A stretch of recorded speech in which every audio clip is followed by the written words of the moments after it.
Yun, pagpalang araw po ng Monday sa ating lahat. Magandang umaga po, magandang umaga. Blessed Sunday po sa ating lahat. So, nung nag-water change po ako ng isang araw, nakita ko to. Yun, ito nga po yung bumili po ako sa dati ng magnadap niya.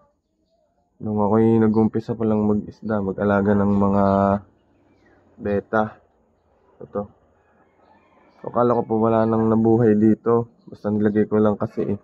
Pero chinek ko po yan, may mga buhay po. Ayun, mayroon po tayong live foods na pwedeng ipakain sa ating mga isda. Yun, yung mga expert po dyan. Ano nga po ba ito, magnadap niya o paki-ano naman po, paki-comment naman po kung ano po ito. Pero maganda po kasing live foods, lalo na po sa ating mga fry. Yung mga pwede nang kumain ng ganyan kalalaki. Pero pwede rin naman sa mga breeder, pag magbe-breed kayo, pwede naman po siyang ilagay.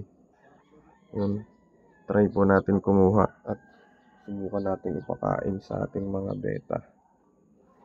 Gagamit lang po tayo ng turkey buster. Ngayon na po tayo. Pakain natin dito sa ating beta. Yun.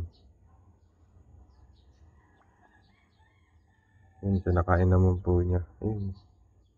Yun. Kain din natin dito.